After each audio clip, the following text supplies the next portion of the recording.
حضرت ابو بکر صدیق نے رسول اللہ صلی اللہ علیہ وسلم سے فرمایا کہ یا رسول اللہ آپ میں بڑھاپے کے آثار نظر آنے شروع ہو گئے ہیں۔ تو رسول اللہ صلی اللہ علیہ وسلم نے فرمایا کہ ابو بکر، سورت ہود اور اسی مضمون کی ملتی جلتی کچھ صورتوں نے مجھے بوڑھا کر دیا ہے۔ تو آج ہم دیکھیں گے کہ اس صورت میں اللہ سبحانہ تعالیٰ کے آخر کون سے احکامات ہیں کہ نبی صلی اللہ علیہ وسلم کی زبان میں مبارک سے یہ لفظ نکلے۔ اب یہاں پہ سب سے پہلے ہم شرک کے بارے میں دیکھیں گے کہ اللہ سبحانہ تعالیٰ نے فرمایا کہ تم شرک نہ کرنا۔ الحمدللہ ثم الحمدللہ، ہم مسلمان جو ہے نا ان میں سے کوئی بھی اللہ کی ذات کے ساتھ شرک نہیں کرتا، لیکن ڈر کی بات پتہ ہے کیا ہے کہ اللہ سبحانہ تعالیٰ نے قرآن پاک میں یہ فرمایا کہ اے لوگو تم اپنے نفس کے ساتھ شرک کرتے ہو، اپنی خواہش نفس کے ساتھ شرک کرتے ہو۔ اب دیکھیں نبی صلی اللہ علیہ وسلم نے بھی فرمایا تھا کہ ہر زمانے کے بت فرق ہوتے ہیں۔ آج ہم اپنے بت تو دیکھیں نا، ہم نے کتنے بڑے بڑے بت پالے ہوئے ہیں۔ دیکھیں شرک ہے کیا؟ شرک یہ ہے کہ اللہ سبحانہ تعالیٰ کے احکامات کے سامنے ہم کسی اور کے حکم کو مانیں۔ نبی صلی اللہ علیہ وسلم کی بات یاد ہے، پچھلی اس بارے میں ہم نے پڑھا تھا کہ نبی صلی اللہ علیہ وسلم نے فرمایا تھا کہ اہل کتاب جو ہیں وہ اپنے علماء کی عبادت کرتے ہیں۔ تو صحابہ میں سے جو پہلے جیسے وہ یہودی تھے یا پھر وہ کرسچنز تھے، وہ جب اسلام کے فولڈ میں آئے تو انہوں نے کہا کہ وہ تو نہیں کرتے، اپنے علماء کی عبادت نہیں کرتے۔ تو نبی صلی اللہ علیہ وسلم نے فرمایا تھا کہ وہ جو حکم ان کے ہیں، جیسے وہ حلال کو حرام کر دیتے ہیں، حرام کو حلال کر دیتے ہیں، تو وہ جب مانتے ہیں تو وہ ان کی عبادت ہی تو کرنا ہے۔ تو ہم یہ دیکھیں کہ ہماری خواہش نفس کیا ہے۔ دیکھیے فار ایگزامپل میں آپ کو ایک چھوٹی سی ایگزامپل دیتی ہوں، کیونکہ یہ ہم سب کی زندگی میں ہوتا ہے کہ جب بھی ہم فار ایگزامپل شادی کا موقع ہے، اب ہمیں سب کو یہ پتا ہے، ایز اے مسلمان ہم سب جانتے ہیں کہ اللہ سبحانہ تعالیٰ نے فرمایا کہ فحاشی حرام ہے، حرام کا لفظ ہے۔ ہمیں یہ پتا ہے کہ مہندیوں پہ جو ڈانس کرنے اور لڑکے لڑکیاں مل کے جیسے جو بھی میوزک پہ ناچتے ہیں ساری رات، جیسے ہماری مہندیوں کا فنکشن ہوتے ہیں، کیا وہ اسلام میں جائز ہے؟ نہیں ہے نا۔ تو پھر ہم کس کی بات مانتے ہیں؟ ہم اپنے خواہش نفس کو اپنا خدا بنا لیتے ہیں۔ یہی بات اللہ سبحانہ تعالیٰ نے ہمیں اس سورہ میں ہم سمجھیں گے کہ ہم نے صرف ایک اللہ کا حکم ماننا ہے۔ اس کے سامنے اگر کوئی بھی چیز آ جائے گی تو ہم نے اس کی بات نہیں ماننی ہے۔ اللہ سے دعا کریں آج کہ اللہ سبحانہ تعالیٰ مجھے ہمت عطا کر، مجھے طاقت عطا کر کہ میں تیرے حکموں پہ عمل کر سکوں۔ کیونکہ جب ہم پڑھتے ہیں نا تو ہمیں بہت آسان لگتا ہے کہ ہاں یہ بالکل ٹھیک ہے، ہمیں ایسے نہیں کرنا چاہیے، ہم کیوں کر رہے ہیں ایسے، لیکن فوراً ہی پھر جب ہم دنیا میں چلے جاتے ہیں واپس، پھر لوگوں سے ملتے ہیں، پھر ہم ویسی حرکتیں کرنا شروع ہو جاتے ہیں۔ تو دعا کرتے ہوئے ہم اس سورہ کا آغاز کرتے ہیں۔ اعوذ باللہ من الشیطان الرجیم، بسم اللہ الرحمن الرحیم۔ شروع اللہ کے نام سے جو بڑا مہربان اور نہایت رحم کرنے والا ہے۔ وما من دابۃ فی الارض، کہ نہیں ہے کوئی جاندار زمین میں، الا علی اللہ رزقها، کہ اس کا رزق اللہ کے پاس ہے اور جانتا ہے اس کے رہنے کی جگہ اور اس کے سونپنے کی جگہ۔ یہ سب کچھ کتاب میں ہے جو روشن ہے، اور وہی تو ہے جس نے پیدا کیا آسمانوں اور زمینوں کو 6 دن میں، اور تھا اس کا عرش پانی پر، تاکہ وہ آزمائے تم کو کہ تم میں سے کون بہتر ہے عمل کے لحاظ سے۔ اور اگر تم کہو کہ یقیناً تم اٹھائے جاؤ گے مرنے کے بعد، تو ضرور کہیں گے وہ جنہوں نے کفر کیا کہ نہیں ہے یہ مگر جادو کھلا۔ اور اگر روکتے ہم ان سے عذاب ایک مدت معین تک، تو یہ ضرور کہیں گے کہ کیا چیز روکے ہوئے ہے اس کو۔ خبردار جس روز وہ ان پر واقعہ ہوگا تو نہیں ٹلے گا ان سے، اور گھیر لے گا ان کو وہ جس کا یہ مذاق اڑایا کرتے تھے۔ اب دیکھیں بار بار اللہ سبحانہ تعالیٰ وہی آیات ہم پڑھ رہے ہیں نا کہ مشرکین مکہ نبی صلی اللہ علیہ وسلم کا مذاق اڑایا کرتے تھے، کہ بار بار ہمیں کہتے ہو کہ اگر تم نے اللہ کے ساتھ شرک کیا، تم نے ان بتوں کی عبادت کی، تو اللہ سبحانہ تعالیٰ تم پہ عذاب لے آئے گا، تو لے آؤ پھر عذاب، ہم پہ کیوں نہیں آتا؟ اگر ایسی چیز ہوتی، ہم غلط کام کرتے تو اللہ کا کوئی عذاب آتا نا ہم پہ، تو اس کا مطلب ہے کہ ہم ٹھیک ہی کام کر رہے ہیں۔ تو اللہ سبحانہ تعالیٰ فرماتے ہیں کہ اگر ہم چکھائے مزہ انسان کو اپنے پاس سے نعمت کا، پھر اس کو چھین لے، تو اس سے وہ ضرور ہو جاتا ہے مایوس اور ناشکرا۔ اب دیکھیے کہ نعمتیں کیا ہیں۔ اب دیکھیں ایک ایک چیز، ہماری آنکھیں، ناک، ہاتھ، چلنا بیٹھنا، رزق ہمارا، ہماری اولاد، ہمارے خاندان، ہماری ہر چیز جو آپ کے پاس ہے نا، وہ سب کی سب اللہ سبحانہ تعالیٰ کی نعمت ہے۔ اور اللہ سبحانہ تعالیٰ اگر اپنی نعمتوں میں سے کوئی تھوڑی سی چیز لے لیتا ہے نا، تو انسان اتنا ناشکرا ہو جاتا ہے۔ بیماری آپ سوچ لیں ایک چھوٹی سی تکلیف آ جاتی ہے تو ہم نہ شکر ہو جاتے ہیں کہ کیا مجھے ہی ایسے کیوں ہو رہا ہے، ہم کبھی اس پہ صبر کر کے اللہ کو خوش نہیں کرتے ہیں۔ لیکن اللہ ماشاءاللہ اللہ سبحانہ تعالیٰ فرماتے ہیں اور اگر مزہ چکھائے ان کو نعمت کا تکلیف کے بعد جو پہنچی ہو اسے تو ضرور کہنے لگتا ہے کہ دور ہو گئی سب سختیاں مجھ سے، بے شک وہ ہے بڑا اترانے والا اور فخر کرنے والا۔ کہ جب وہ مصیبت اسے ختم ہو جاتی ہے تو بجائے اس کے کہ اللہ سبحانہ تعالیٰ کا شکر ادا کرے، وہ یہ سمجھتے کہ میں نے دوائی کھائی تھی، میں نے یہ کام کیا، میں نے اس طرح سے کام کیا، اس وجہ سے مجھے شفا مل گئی، سوائے ان کے جنہوں نے صبر کیا اور کیے اعمال نیک، یہی ہیں جن کے لیے ہے بخشش اور بڑا اجر ہے۔ تو شاید تم چھوڑ دو گے اس میں سے کچھ جو وہی کیا جا رہا ہے تمہاری طرف اور تنگ ہونے لگا ہے اس سے تمہارا سینہ، کہ یہ کہنے لگے کیوں نہیں نازل ہوا اس پر کوئی خزانہ، یا کیوں نہیں آیا اس کے ساتھ کوئی فرشتہ، تم صرف نصیحت کرنے والے ہو اور اللہ ہر چیز پر نگہبان ہے۔ دیکھیے اللہ سبحانہ تعالیٰ یہ آیت میں آپ غور کیجیے، یہ نبی صلی اللہ علیہ وسلم سے اللہ سبحانہ تعالیٰ فرما رہے ہیں کہ کہیں تمہارا سینہ تنگ نہ ہو اس قرآن سے، کیونکہ وہ بار بار تنگ جو کر رہے تھے کہ کوئی معجزہ لے کے آؤ، کوئی معجزہ لے کے آؤ، تو اللہ سبحانہ تعالیٰ نبی صلی اللہ علیہ وسلم سے فرما رہے ہیں کہ کہیں تنگ نہ ہونے پائے تمہارا سینہ، کہ یہ کہنے لگے ہیں کہ کیوں نہیں نازل ہوا اس پر کوئی خزانہ، یا کیوں نہیں آیا اس کے ساتھ کوئی فرشتہ۔ کہتے تھے نا کہ اس کے ساتھ فرشتے آخر کیوں نہیں آتے، ایسا ہوتا اگر یہ اللہ کی طرف سے رسول ہے یا نبی ہے تو اس کے ارد گرد فرشتے ہوتے، اگر ہم عمل نہیں کر رہے، اگر ہم اس کی بات نہیں مانتے تو فرشتے ہم کو مارتے، تو ہمیں بھی پتہ چلتا کہ ہم کوئی غلط کام کر رہے ہیں۔ تو اللہ سبحانہ تعالیٰ فرماتے ہیں کیا یہ کہتے ہیں کہ اس نے خود گھڑ لیا ہے یہ قرآن؟ کہہ دو کہ لے آؤ تم 10 صورتیں اس جیسی گھڑ کر اور بلا لو اسے جس کی تمہیں استطاعت ہو اللہ کے سوا، اگر تم سچے ہو۔ بس اگر نہ قبول کرے وہ تمہاری بات تو جان لو کہ بس نازل کیا گیا ہے یہ اللہ کے علم سے، اور یہ کہ نہیں کوئی معبود سوائے اس کے، تو کیا تم اسلام لاتے ہو؟ جو کوئی چاہتا ہے دنیا کی زندگی اور اس کی زینت تو ہم پورا دیتے ہیں بدلہ انہیں ان کے اعمال کا اس میں، اور ان کی اس میں حق تلفی نہیں کی جاتی ہے۔ یہ وہ لوگ ہیں نہیں جن کے لیے آخرت میں کوئی حصہ سوائے آتش جہنم کے۔ اللہ اکبر۔ دیکھیں ہماری دعائیں جب ہم کرتے ہیں نا، میں نے جب یہ آیت پڑھی تھی تو مجھے اتنا اس خوف آیا اس بات کا کہ یوزلی ہماری دعائیں تو دنیا کے لیے ہم مانگ رہے ہوتے ہیں نا، بچوں کے لیے، گھرداری کے لیے، کاروبار کے لیے، یا اس طرح کی جو بھی چیزیں ہوتی ہیں، تو اللہ سبحانہ تعالیٰ فرماتے ہیں کہ جو دنیا چاہتا ہے نا پھر میں اس کو دنیا ہی دے دیتا ہوں، لیکن پھر آخرت میں اس کے لیے کوئی حصہ نہیں ہے، اور برباد ہو گیا جو کچھ بنایا تھا انہوں نے اس دنیا میں، اور ضائع ہو گیا جو کچھ وہ کیا کرتے تھے۔ دیکھیے اتنی پیاری نبی صلی اللہ علیہ وسلم نے ہمیں دعا سکھائی تھی نا کہ ربنا آتنا فی الدنیا حسنۃ وفی الآخرۃ حسنۃ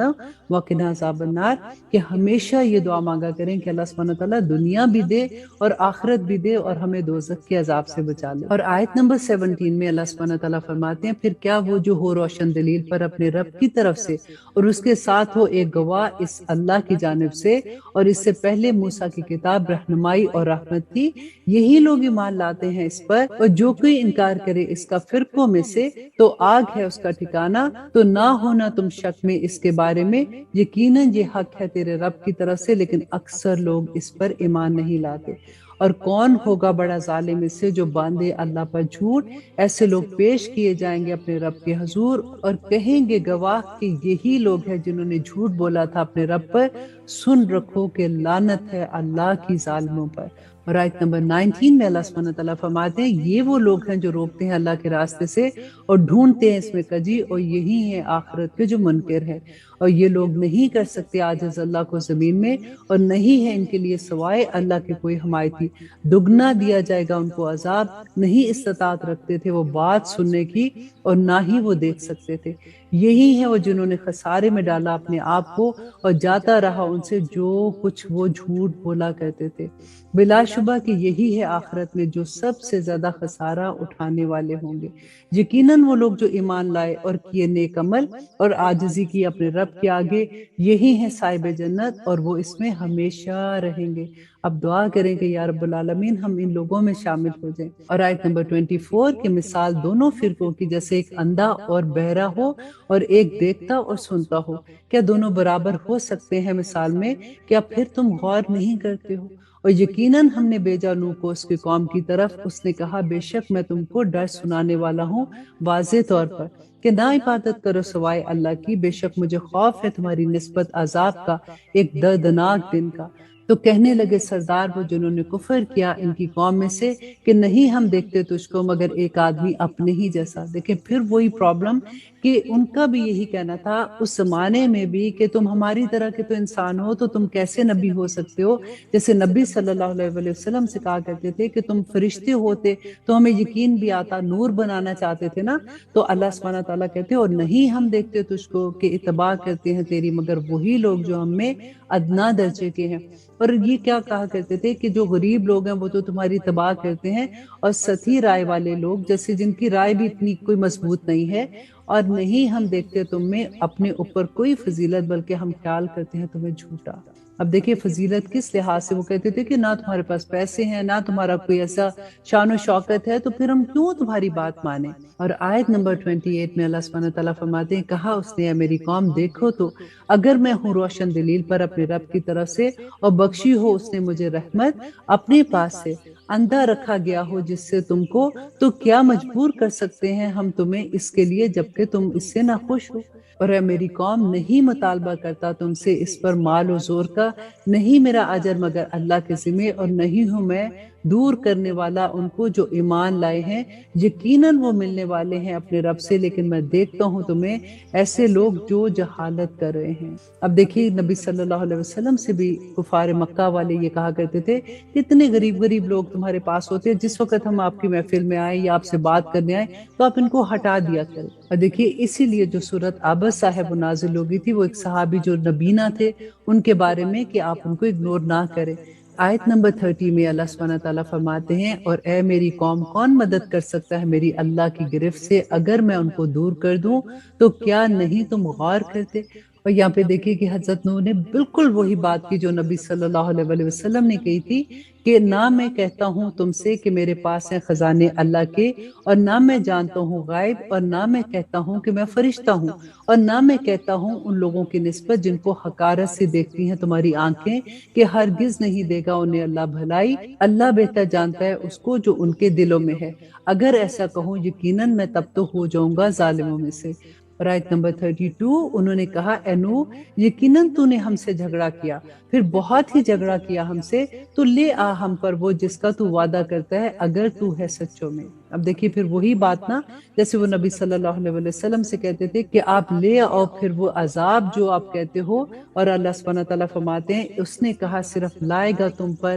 اسے اللہ اگر چاہے گا، اور نہیں تم اسے عاجز کرنے والے، اور نہیں فائدہ دے سکتی تمہیں میری نصیحت اگر میں چاہوں کہ نصیحت کروں تمہیں، اگر ہو اللہ کا ارادہ کہ گمراہ رہنے دے تمہیں، وہی رب ہے تمہارا اور اسی کی طرف تمہیں لوٹ کر جانا ہے۔ آیت نمبر 35 کیا یہ کہتے ہیں کہ اس نے گھڑ لیا ہے اس قرآن کو، کہہ دو کہ اگر میں نے گھڑ لیا ہے اسے تو مجھ پر ہوگا میرا جرم، اور میں بری ذمہ ہوں اس سے جو جرائم تم کرتے ہو۔ اور وہی کی گئی نوح کی طرف کہ ہرگز نہیں ایمان لائے گا کوئی تیری قوم میں سوائے اس کے جو ایمان لا چکے، تو نہ غم کر اس پر جو وہ کرتے ہیں، اور بنا ایک کشتی ہمارے سامنے اور ہمارے حکم سے، نہ بات کرنا مجھ سے ان لوگوں کے بارے میں جنہوں نے ظلم کیا، یقیناً وہ غرق ہونے والے ہیں۔ اور بنانی شروع کر دی اس نے کشتی، اور جب گزرتے اس کے پاس سے سردار اس کی قوم کے تو تمسخر اڑاتے، اور کہا اس نے اگر تم تمسخر کرتے ہو ہم سے تو یقیناً ہم تمسخر کریں گے تم سے جس طرح تم ہمارا مذاق اڑاتے ہو، تو جلد تم کو معلوم ہو جائے گا کہ کس پر آتا ہے عذاب جو اسے رسوا کرے گا، اور نازل ہوتا ہے کس پر عذاب ہمیشہ رہنے والا۔ اور آیت نمبر 40 میں اللہ سبحانہ تعالیٰ فرماتے ہیں یہاں تک کہ جب آ پہنچا ہمارا حکم اور جوش مارنے لگا تنور، کہا ہم نے کہ سوار کر لو اس میں ہر قسم کے جوڑوں میں سے 2 نر اور مادہ، اور اپنے گھر والوں کو سوائے ان کے جو پہلے صادر ہو چکا جن پر حکم، اور جو ایمان لایا ہو، اور نہیں ایمان لائے اس کے ساتھ مگر بہت ہی کم لوگ۔ یہاں پہ دیکھیں شرط کیا تھی کہ ان کو سوار کرنا ہے جو ایمان والے ہیں۔ اور آیت نمبر 41 میں کہا نوح نے کہ سوار ہو جو اس میں اللہ کے نام سے کہ اس کا چلنا اور اللہ کے نام سے ہے اس کا ٹھہرنا، بے شک میرا رب بہت بخشنے والا اور مہربان ہے۔ اور وہ چلنے لگی ان کو لے کر موجوں میں پہاڑ جیسی، اور پکارا نوح نے کہ اپنے بیٹے کو، اور تھا وہ کنارے پر، کہ اے میرے بیٹے سوار ہو جا ہمارے ساتھ اور نہ ہو کافروں کے ساتھ۔ اس نے کہا کہ میں پناہ لے لوں گا پہاڑ کی، بچا لے گا وہ مجھے پانی سے۔ اس نے کہا کہ نہیں بچانے والا آج کے دن اللہ کے حکم سے مگر وہی جس پر اللہ رحم کر دے۔ اور حائل ہو گئی ان دونوں کے درمیان ایک موج، تو ہو گیا وہ غرق ہونے والوں میں۔ حکم دیا گیا اے زمین نگل جا اپنا پانی، اور اے آسمان تھم جا، اور خشک ہو گیا پانی، اور چکا دیا گیا فیصلہ، اور جا ٹھہری کشتی جودی پہاڑ پر، اور کہہ دیا گیا کہ لعنت ہے ان لوگوں پر جو ظلم کرتے ہیں۔ آیت نمبر 45 میں، اور پکارا نوح نے اپنے رب کو، پھر کہا میرے رب بے شک میرا بیٹا میرے گھر والوں میں سے ہے، اور بے شک تیرا وعدہ سچا ہے، اور تو بہترین حاکم ہے سب حاکموں میں سے۔ اب دیکھیے کیونکہ نوح علیہ السلام کو اللہ سبحانہ تعالیٰ نے کہا تھا نا کہ اپنے گھر والوں کو کشتی میں بٹھا لینا، لیکن وہ یہ بھول گئے کہ انہوں نے اللہ سبحانہ تعالیٰ نے مومنوں کی بھی شرط لگائی تھی۔ تو اب دیکھیے کہ اللہ سبحانہ تعالیٰ ان کو کیا کہتے ہیں، فرمایا اللہ نے اے نوح یقیناً وہ نہیں ہے تیرے گھر والوں میں سے، یقیناً اس کے عمل نیک نہیں ہے، تو نہ سوال کر مجھ سے اس کے بارے میں، نہیں تجھ کو جس کا علم، یقیناً میں تجھ کو نصیحت کرتا ہوں کہ نہ ہو جا تو جاہلوں میں سے۔ اللہ اکبر۔ کہا اس نے اے میرے رب بے شک میں پناہ مانگتا ہوں تیری کہ سوال کروں تجھ سے اس کے بارے میں نہیں مجھے علم جس کا، اور اگر نہیں بخشا تو نے مجھے اور نہ رحم فرمائے گا تو مجھ پر، تو ہو جاؤں گا میں نقصان اٹھانے والوں میں سے۔ اور آیت نمبر 48 میں اللہ سبحانہ تعالیٰ فرماتے ہیں حکم ہوا اے نوح اتر اور سلامتی کے ساتھ ہماری طرف سے، اور برکتیں ہوں تجھ پر اور جماعتوں پر وہ جو تیرے ساتھ ہے، اور کچھ جماعتیں کے فائدے سے بہرہ مند کریں گے ہم جن کو، پھر پہنچے گا ان کو ہماری طرف سے دردناک عذاب۔ اللہ اکبر۔ یہ خبروں میں سے ہے غائب کی جو وحی کرتے ہیں ہم تمہاری طرف، کس کی طرف؟ نبی صلی اللہ علیہ وسلم کی طرف۔ نہ تم ان کو جانتے تھے، تم ہی اور نہ ہی تمہاری قوم اس سے پہلے، تو صبر کرو بے شک اچھا انجام پرہیزگاروں کا ہی ہے۔ اور عاد کی طرف ہم نے بھیجا اس کے بھائی ہود کو، کہا اس نے اے میری قوم عبادت کرو اللہ کی، نہیں ہے تمہارا کوئی معبود اس کے سوا، نہیں ہو تم مگر بہتان باندھنے والے۔ اور آیت نمبر 51 حضرت ہود علیہ السلام کہتے ہیں اے میری قوم نہیں مانگتا میں تم سے اس پر کچھ اجر، نہیں ہے میرا اجر مگر اس کے ذمے جس نے مجھے پیدا کیا، کیا نہیں تم سمجھتے؟ اور اے میری قوم مغفرت مانگو اپنے رب سے، پھر لوٹ جاؤ اس کی طرف، برسائے گا وہ آسمان سے تم پر موسلا دھار بارش۔ اب دیکھیے استغفار کرنے کے فائدے بتائے جا رہے ہیں کہ اگر تم استغفار کرتے رہو گے تو اللہ سبحانہ تعالیٰ آسمان سے موسلا دھار بارش، کیا رحمتوں کی بارش برسائے گا، اور تمہیں مزید دے گا قوت، اور تمہاری قوت میں بھی ترقی دے گا، اور نہ روح گردانی کرو مجرم بن کر۔ کہا انہوں نے اے ہود نہیں لایا ہے تو ہمارے پاس کوئی دلیل، اور نہ ہم چھوڑنے والے ہیں اپنے معبودوں کو تیرے کہنے سے، اور نہ ہم تجھ پر ایمان لانے والے ہیں، نہیں کہتے ہم مگر دیوانہ کر دیا تجھے ہمارے کسی معبود نے برائی سے۔ اب دیکھیں وہ ان کو ڈرا رہے ہیں کہ ہماری کسی معبود نے جس کی ہم پوجا کرتے ہیں تو ان کو برا کہتا ہے تو اسی نے تجھے دیوانہ کر دیا ہے۔ اس نے کہا یقیناً میں گواہ کرتا ہوں اللہ کو، اور تم بھی گواہ رہو کہ میں بیزار ہوں اس سے جس کو تم شریک بناتے ہو۔ اور آیت نمبر 55 سو تدبیر کر لو میرے خلاف تم سب اکٹھے، پھر نہ دو مجھے مہلت، بے شک میں توکل رکھتا ہوں اللہ پر جو رب ہے میرا اور رب ہے تمہارا، نہیں کوئی جاندار مگر وہ پکڑے ہوئے ہے اسے پیشانی کے بالوں سے، بے شک میرا رب سیدھے راستے پر ہے۔ اگر تم روح گردانی کرو گے تو یقیناً پہنچا دیا ہے میں نے تمہیں وہ کہ بھیجا گیا ہوں جس کے ساتھ تمہاری طرف، اور جانشی کر دے گا میرا رب اور لوگوں کو تمہارے سوا، اور نہیں بگاڑ سکو گے تم اس کا کچھ بھی،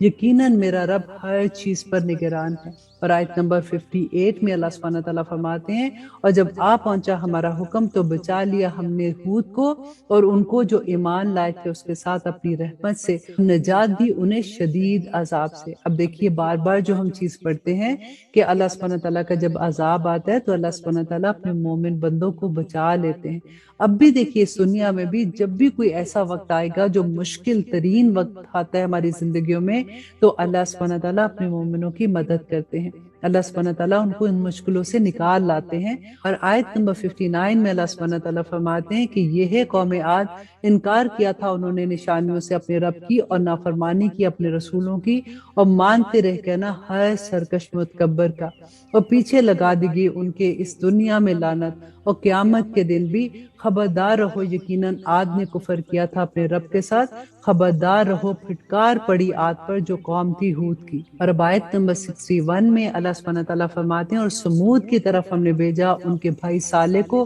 کہا اس نے اے میری قوم عبادت کرو اللہ کی، نہیں ہے تمہارا کوئی معبود اس کے سوا، اسی نے پیدا کیا تم کو زمین سے اور آباد کیا تم کو اس میں، تو اس سے مغفرت مانگو پھر توبہ کرو اس کے آگے، بے شک میرا رب تمہارے نزدیک ہی ہے اور وہ دعا قبول کرنے والا ہے۔ انہوں نے کہا اے صالح تھا تو ہم میں وہ جس سے ہم امید رکھتے تھے اس سے پہلے، کیا تو منع کرتا ہے ہمیں عبادت کرنے سے ان کی جن کی عبادت کرتے آئے ہیں ہمارے باپ دادا، اور یقیناً ہم بڑے شک میں ہیں اس سے، تو بلاتا ہے جس کی طرف ہمیں۔ اور آیت نمبر 63 اس نے کہا اے میری قوم کیا دیکھتے ہو تم اگر میں ہوں کھلی دلیل پر اپنے رب کی طرف سے، اور عطا کی ہو اس نے مجھے اپنے پاس سے رحمت، تو کون مدد کرے گا میری اللہ کی گرفت سے؟ اگر میں نافرمانی کروں اس کی تو نہیں بڑھاتے تم میرا سوائے نقصان کے۔ اور اے میری قوم یہ اونٹنی اللہ کی تمہارے لیے ایک نشانی ہے، تو چھوڑ دو اس کو کہ چلتی پھرے اللہ کی زمین میں، اور مت چھونا اس کو برائی سے ورنہ آ پکڑے گا تمہیں عذاب بہت جلد آنے والا۔ اور اب یہاں پہ دیکھیں کہ ان کی قوم نے جب ان سے معجزہ مانگا تھا تو اللہ سبحانہ تعالیٰ نے ان کو معجزہ دکھا دیا تھا،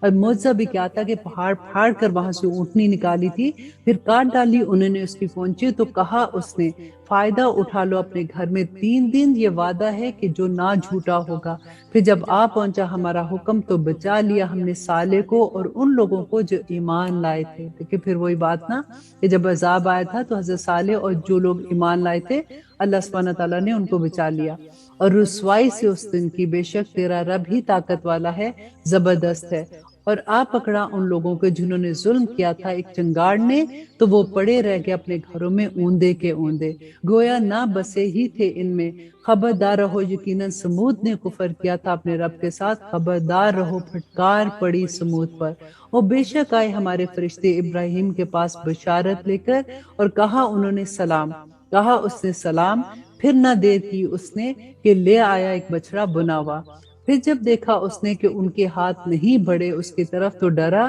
ان سے اور محسوس کیا ان سے خوف، کہا انہوں نے کہ نہ خوف کا، یقیناً ہم بھیجے گئے ہیں قوم لوط کی طرف۔ لیکن اس زمانے میں یہ رواج بھی ہوتا تھا کہ جب کوئی مہمان آتا تھا تو فوراً اس کو جیسے کھانا دیتے تھے، تو جو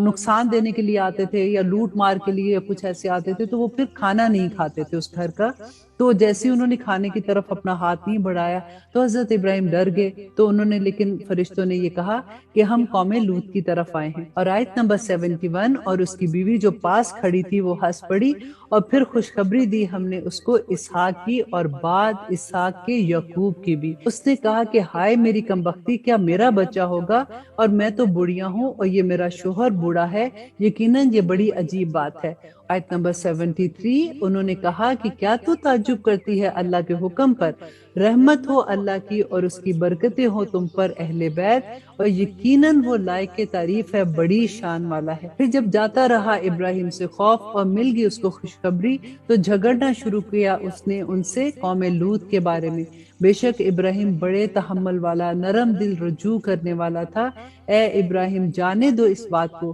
یقیناً آ چکا ہے حکم تیرے رب کا، اور یقیناً آنے والا ہے ان پر عذاب جو نہیں ٹلے گا۔ آیت نمبر 77 اور جب آئے ہمارے فرشتے لوط کے پاس تو وہ غمناک ہوا ان سے اور گھٹا ان سے دل میں، اور کہنے لگا کہ یہ دن بڑی مشکل کا دن ہے۔ اور آئے اس کے پاس اس کی قوم کے لوگ بے اختیار دوڑتے ہوئے ان کی طرف، اور پہلے ہی سے وہ کیا کرتے تھے بےہودہ حرکتیں۔ اس نے کہا اے میری قوم یہ ہیں میری بیٹیاں، یہ زیادہ پاکیزہ ہیں تمہارے لیے، تو ڈرو اللہ سے اور نہ بے آبرو کرو میرے مہمان کے بارے میں مجھے، کیا نہیں ہے تم میں سے کوئی شائستہ انسان؟ انہوں نے کہا یقیناً تو جانتا ہے کہ نہیں ہے ہمیں تیری بیٹیوں سے کوئی رغبت، اور یقیناً تو خوب جانتا ہے جو کچھ ہم چاہتے ہیں۔ آیت نمبر 80 اس نے کہا کہ اے کاش کہ مجھ میں تمہارے مقابلے کی طاقت ہوتی، یا میں پناہ لے لیتا کسی سہارے کی جو مضبوط ہوتا۔ کہا انہوں نے اے لوط بے شک ہم فرشتے ہیں تیرے رب کی طرف سے۔ اب جو فرشتے آئے تھے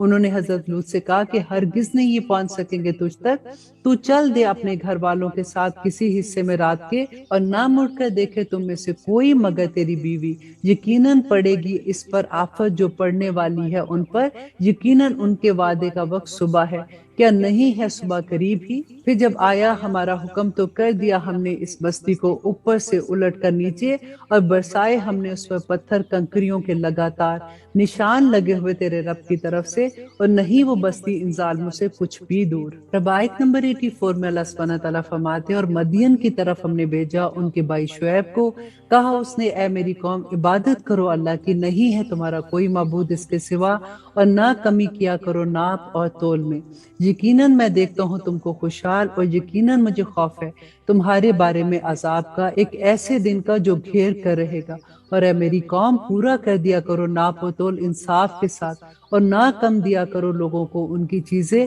اور نہ پھرو زمین میں فساد کرتے ہوئے۔ آیت نمبر 86، بچ رہے جو دیا ہوا اللہ کا بہتر ہے تمہارے لیے، اگر تم ہو مومن، اور نہیں ہوں میں تمہارے اوپر کوئی نگہبان۔ اور آیت نمبر 87، انہوں نے کہا اے شعیب کیا تمہاری نماز سکھاتی ہے تجھے کہ ہم ترک کر دے جن کو پوچھتے آئے ہیں ہمارے باپ دادا، یا یہ کہ نہ کرے اپنے مالوں میں جو ہم چاہیں، یقیناً تو بڑا نرم دل ہے اور نیک چلن ہے۔ کہا اس نے اے میری قوم کیا دیکھتے ہو تم، اگر میں ہوں روشن دلیل پر اپنے رب کی طرف سے، اور دیا ہو مجھے اس نے اپنے پاس سے عمدہ رزق، اور نہیں چاہتا میں کہ خلاف کروں اس بات کے، منع کرتا ہوں میں تمہیں جس سے، نہیں چاہتا ہوں مگر اصلاح جہاں تک مجھ سے ہو سکے، اور نہیں ہے مجھے توفیق مگر اللہ کی طرف سے، اسی پر میں بھروسہ رکھتا ہوں اور اسی کی طرف رجوع کرتا ہوں۔ اور آیت نمبر 89 کہ اے میری قوم نہ کرا دے تم سے ایسا جرم میری مخالفت کہ آ پڑے تم پر مصیبت ویسی ہی جیسے آ پڑی تھی قوم نوح پر، یا قوم ہود، یا قوم صالح پر، اور نہیں تھی قوم لوط تم میں سے کچھ زیادہ دور، کہ تم تو جانتے ہو قوم لوط کو، وہ تو تمہارے اتنے قریب تھی کہ ان پہ کیسا عذاب آیا تھا۔ اور معافی مانگو اپنے رب سے، پھر توبہ کرو اس کے آگے، بے شک میرا رب رحیم محبت کرنے والا ہے۔ اور آیت نمبر 91، کہا انہوں نے اے شعیب نہیں سمجھتے ہم بہت کچھ اسے جو تو کہتا ہے، اور یقیناً ہم دیکھتے ہیں تجھ کو اپنے درمیان کمزور، اور اگر نہ ہوتا تیرا کنبہ تو ہم سنسار کر دیتے تجھ کو، اور نہیں ہے تو ہم پر کچھ بھی غالب۔ کہا اس نے اے میری قوم کیا میرا کنبہ زیادہ طاقتور ہے تمہارے لیے اللہ سے، اور ڈال دیا ہے تم نے اس کو اپنی پشت پیچھے، یقیناً میرا رب اس کا جو تم کرتے ہو احاطہ کیے ہوئے ہے۔ اور اے میری قوم کام کیے جاؤ تم اپنی جگہ پر، یقیناً میں کام کیے جاتا ہوں، ان قریب معلوم ہو جائے گا تم کو کہ کون ہے جس پر آتا ہے عذاب اور جو رسوا کر دے گا اسے، اور کون ہے جو جھوٹا ہے تم میں، انتظار کرو یقیناً میں بھی انتظار کرنے والوں میں سے ہوں۔ اور جب آ پہنچا ہمارا حکم تو بچا لیا ہم نے شعیب کو اور ان کو جو ایمان لائے تھے، اور ان کے ساتھ اپنی رحمت سے، اور آ پکڑا ان لوگوں کو جنہوں نے ظلم کیا تھا ایک چنگاڑ نے، اور وہ پڑے کے پڑے رہ گئے اپنے گھروں میں اوندے، گویا کہ نہ بسے تھے ان میں، خبردار پھٹکار رہے مدین پر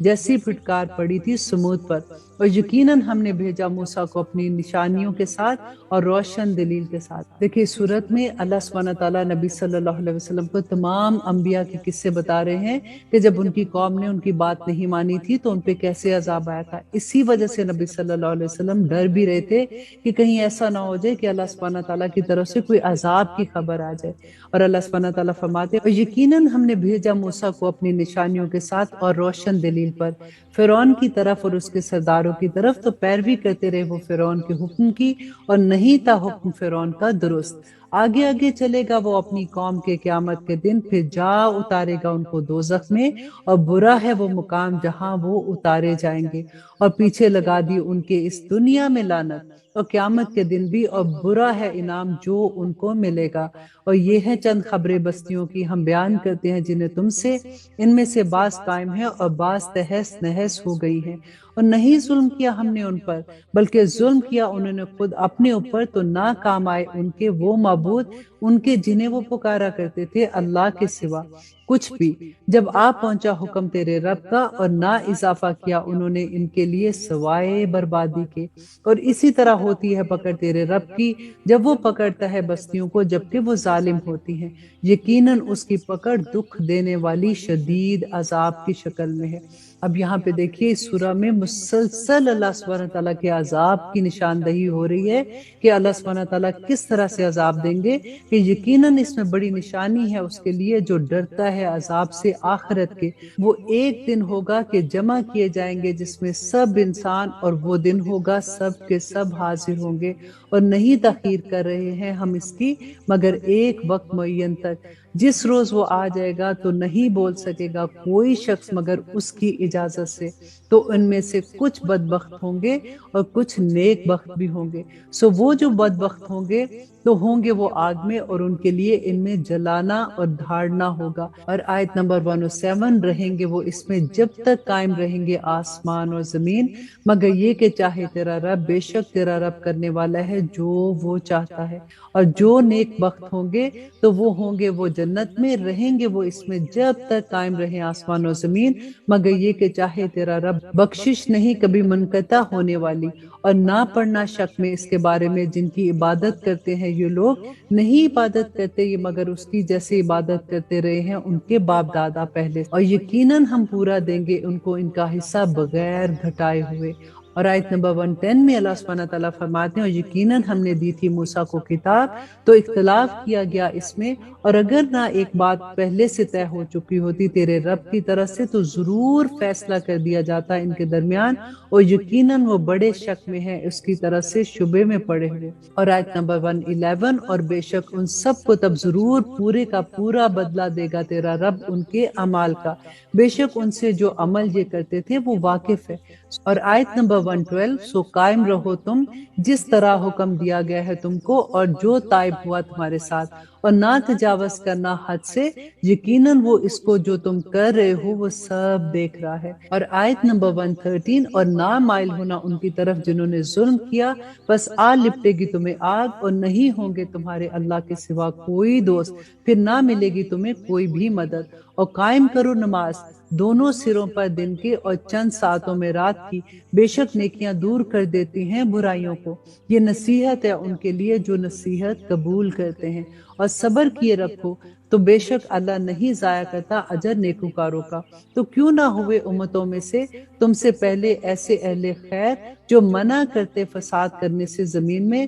مگر تھوڑے ہی سے تھے جن کو نجات بخشی ہم نے ان میں سے، اور پیچھے لگے رہے وہ جنہوں نے ظلم کیا تھا، انہی باتوں کے عیش و آرام دیا گیا تھا انہیں جن میں، اور وہ تھے مجرم۔ اور نہیں ہے تیرا رب ایسا کہ وہ تباہ کر دے بستیوں کو ظلم سے، جبکہ وہاں کے باشندے اصلاح کرنے والے ہوں۔ اور اگر چاہتا تیرا رب تو ضرور بنا دیتا انسانوں کو ایک ہی جماعت، اور ہمیشہ رہیں گے وہ آپس میں باہم اختلاف کرتے۔ اور آیت نمبر 119، مگر جن پر رحم فرمائے تیرا رب اور اسی لیے پیدا کیا ہے اس نے ان کو، اور پورا ہو گیا قول تیرے رب کا کہ میں ضرور بھر دوں گا دوزخ کو جنوں سے اور انسانوں سے اکٹھا۔ ربنا لا تجعلنا منہم۔ اللہ اکبر۔ اور آیت نمبر 120، اور یہ سب بیان کرتے ہیں ہم تم سے رسولوں کے حالات میں سے کہ جمائے رکھتے ہیں ہم ان سے تمہارے دل کو، اور پہنچ گیا ہے تمہارے پاس ان میں حق، اور یہ نصیحت اور یاد دہانی ہے ایمان والوں کے لیے۔ اور کہہ دو ان سے جو نہیں ایمان لاتے کہ کیے جاؤ عمل تم اپنی جگہ پر، بے شک ہم عمل کیے جاتے ہیں اپنی جگہ پر۔ اور آیت نمبر 122، اور انتظار کرو تم، بے شک میں بھی انتظار کرتا ہوں۔ اور اس سورہ کی آخری آیا کہ اللہ ہی کو علم غائب ہے آسمان اور زمین کا، اور اسی کی طرف رجوع کیے جائیں گے تمام معاملات، تو عبادت کرو اسی کی اور بھروسہ رکھو اسی پر، اور نہیں تیرا رب بے خبر اس سے جو تم کرتے ہو۔ اب دیکھیے اس سورہ میں جو ہم بار بار ایک ہی پیغام پڑھ رہے ہیں کہ نبی صلی اللہ علیہ وسلم کو اللہ سبحانہ تعالیٰ نے جو تمام انبیاء کے قصے بتائے کہ ہر ایک کا پیغام یہی تھا کہ ایک اللہ کی عبادت کرو، اور وہی پیغام نبی صلی اللہ علیہ وسلم بھی دے رہے تھے، اور اسی طرح سے ان کی امتوں نے ان کو تنگ کیا، لیکن اللہ سبحانہ تعالیٰ نے جو خوشخبری دی کہ وہ لوگ جو ایمان والے تھے اللہ سبحانہ تعالیٰ نے ہمیشہ ان کو بچا لیا، اور وہ لوگ جو اللہ سبحانہ تعالیٰ کے احکامات نہیں مان رہے تھے ان کے لیے اللہ سبحانہ تعالیٰ نے جو عذاب بھیجا، تو اللہ سبحانہ تعالیٰ نے فرمایا کہ اللہ ظلم کرنے والا نہیں ہے، ان پر جو یہ عذاب آیا ہے وہ ان کی اپنی ہی کمائی کا نتیجہ ہے۔ آج یہی پیغام ہم سب کے لیے بھی ہے، کیونکہ اکثر میں یہ بات کہتی ہوں کہ لوگ اتنے آرام سے سب گناہ کے کام بھی کر رہے ہوتے ہیں اور ساتھ کہتے ہیں کہ اللہ نے معاف کر دینا ہے۔ اب دیکھیے یہ قومیں کون تھی یہ بھی تو اللہ کی مخلوق تھی نا، اللہ نے ہی ان کو بھی پیدا کیا تھا۔ تو اللہ سبحانہ تعالیٰ کا جب اتنا بڑا عذاب ان کے اوپر آیا تو اللہ سبحانہ تعالیٰ سے یہی دعا کرنی چاہیے کہ یا رب العالمین ہمیں ہدایت دے اور ہمیں اپنے احکامات پہ جمنے کی بھی توفیق عطا کر، آمین ثم آمین۔ اب دیکھتے ہیں کہ اگلی سورہ میں اللہ سبحانہ تعالیٰ ہمارے لیے کیا احکامات رکھتے ہیں۔ اب ہم آغاز کرتے ہیں سورہ یوسف کا۔ اعوذ باللہ من الشیطان الرجیم، بسم اللہ الرحمن الرحیم۔ شروع اللہ کے نام سے جو بڑا مہربان اور نہایت رحم کرنے والا ہے۔ الف لام را، یہ حروف مقطعات ہیں جس کے بارے میں ہم پہلے بھی بتا چکے کہ اس کا علم جو ہے یہ اللہ سبحانہ تعالیٰ ہی جانتے ہیں، اس لیے ہم اس کو ایسے ہی چھوڑ دیتے ہیں۔ تلک آیات الکتاب المبین، کہ یہ آیات ہیں کتاب کی جو واضح روشن ہے۔ یقیناً ہم نے نازل کیا اس کو قرآن بنا کر عربی میں تاکہ تم سمجھ سکو۔ ہم بیان کرتے ہیں تم سے ایک بہترین قصہ اسی ذریعے سے جس سے بھیجا ہے ہم نے تمہاری طرف یہ قرآن، اور اگرچہ تم تھے اس سے پہلے یقیناً بے خبروں میں سے۔ جب کہا یوسف نے اپنے باپ سے، اے میرے باپ، بے شک میں نے دیکھے ہیں خواب میں 11 ستارے اور سورج اور چاند، دیکھتا ہوں میں ان کو کہ مجھے سجدہ کر رہے ہیں۔ اس نے کہا، اے میرے بیٹے، نہ بیان کرنا اپنا خواب اپنے بھائیوں سے، ورنہ وہ چلیں گے تیرے ساتھ کوئی چال، بے شک شیطان انسان کا دشمن ہے کھلا، اور اسی طرح منتخب کرے گا تجھے تیرا رب اور سکھائے گا تجھے علم باتوں کی تعبیر کا، اور پوری کرے گا اپنی نعمت تجھ پر اور اولاد یعقوب پر، جس طرح اس نے پورا کیا تھا اس کو تیرے آباء و اجداد پر اس سے پہلے، ابراہیم اور اسحاق پر۔ بے شک تیرا رب سب کچھ جاننے والا ہے اور بڑی حکمت والا ہے۔ بے شک ہیں یوسف میں اور اس کے بھائیوں کے قصے میں نشانیاں پوچھنے والوں کے لیے۔ اور آیت نمبر 8، جب کہا انہوں نے کہ ضرور یوسف اور اس کا بھائی زیادہ محبوب ہے ہمارے باپ کو ہم سے، حالانکہ ہمیں پورا جتھا ہے، یقیناً ہمارا باپ سری غلطی پر ہے۔ قتل کر دو یوسف کو یا پھینکو اسے کسی جگہ، خالص ہو جائے گی تمہاری طرف توجہ تمہارے باپ کی، اور ہو جاؤ گے تم اس کے بعد نیک لوگ۔ کہا ایک کہنے والے نے ان میں سے کہ نہ قتل کرو یوسف کو، بلکہ ڈال دو اسے کسی اندھے کنویں میں، نکال کر لے جائے گا اسے کوئی قافلہ اگر تم کو کرنا ہی ہے۔ کہنے لگے، اے ہمارے باپ، کیا ہوا ہے تجھے کہ نہیں اعتبار کرتا ہمارا یوسف کے بارے میں؟ حالانکہ بے شک ہم اس کے یقینی خیر خواہ ہیں، بن کے بھیج دے اسے ہمارے ساتھ کل، کہ کھائے پیے اور کھیلے، اور یقیناً ہم اس کے بہت نگہبان ہوں گے۔ کہا اس نے کہ بے شک مجھے یہ بات غمناک کیے دیتی ہے کہ تم لے جاؤ اسے، اور مجھے یہ خوف ہے کہ کھا جائے اسے بھیڑیا جبکہ تم اس سے غافل ہو جاؤ۔ وہ کہنے لگے کہ اگر کھا گیا اسے بھیڑیا جبکہ ہم ایک جتھا ہے، یقیناً ہم تب تو بڑے ہی نقصان میں پڑ جائیں گے۔ پھر جب لے گئے وہ اس کو اور اتفاق کر لیا کہ ڈال دیں اس کو اندھے کنویں میں، اور وہی بھیجی ہم نے اس کی طرف، کس کی طرف؟ یوسف علیہ السلام کی طرف، کہ تو ضرور جتا دے گا انہیں ان کے اس کام کو، اور وہ نہ جانتے ہوں گے۔ اور وہ آئے اپنے باپ کے پاس رات کو روتے ہوئے، کہنے لگے، ہمارے باپ، واقعہ یہ ہے کہ ہم دوڑنے لگے ایک دوسرے سے آگے نکلنے کو، اور چھوڑ گئے یوسف کو اپنے اسباب کے پاس، تو کھا گیا اس کو بھیڑیا، اور نہیں تو یقین کرے گا ہم پر اگرچہ ہوں ہم سچے۔ اور آیت نمبر 18، اور لگا لائے وہ اس کی قمیص پر خون جھوٹ موٹ کا، اور اس نے کہا بلکہ بنا لی ہے تمہارے لیے تمہارے دلوں نے یہ بات، تو صبر ہی بہتر ہے، اور اللہ ہی سے مدد چاہیے اس کے بارے میں تو جو تم بیان کرتے ہو۔ آیت نمبر 19، اور پہنچا ایک قافلہ تو بھیج دیا انہوں نے اپنا پانی لانے والا، پھر لٹکایا اس نے اپنا ڈول، پھر بولا خوشخبری یہ تو ایک لڑکا ہے، اور چھپا لیا اس کو پونجی کے طور پر، اور اللہ کو خوب معلوم تھا جو کچھ وہ کر رہے تھے۔ اب دیکھیے اس زمانے میں انسانوں کا بھی کاروبار ہوتا تھا، انسان بھی بکتے تھے، جیسے غلام بکتے تھے نا، تو انہوں نے یہ کہا کہ یہ تو مال ہے، تو اس لیے انہوں نے فوراً اس کو چھپا لیا اور بیچ ڈالا انہوں نے اس کو تھوڑی قیمت پر، گنتی کے چند درہموں میں، اور وہ تھے اس سے بیزار۔ اور کہا اس شخص نے جس نے اس کو خریدا مصر میں اپنی بیوی سے، کہ اس کو عزت و اکرام سے رکھ، شاید کہ یہ ہمیں فائدہ دے یا ہم بنا لے اس سے بیٹا۔ اور اسی طرح جگہ دی ہم نے یوسف کو اس سرزمین میں، تاکہ ہم سکھائیں اس کو علم خواب کی باتوں کی تعبیر کا، اور اللہ غالب ہے اپنے کام پر، لیکن اکثر لوگ نہیں جانتے۔ اور جب وہ پہنچا اپنی جوانی کو، عطا کیے ہم نے اس کو حکمت اور علم، اور اسی طرح ہم اجر دیتے ہیں نیکوکاروں کو۔ اور آیت نمبر 33، اور مائل کرنا چاہا اسے اس عورت نے، وہ تھا جس کے گھر میں اپنے آپ پر قابو رکھنے سے، اور بند کر دی اس نے دروازے، اور کہنے لگی کہ جلدی آ جا۔ اس نے کہا کہ اللہ کی پناہ، بے شک وہ تیرا شوہر میرا آقا ہے،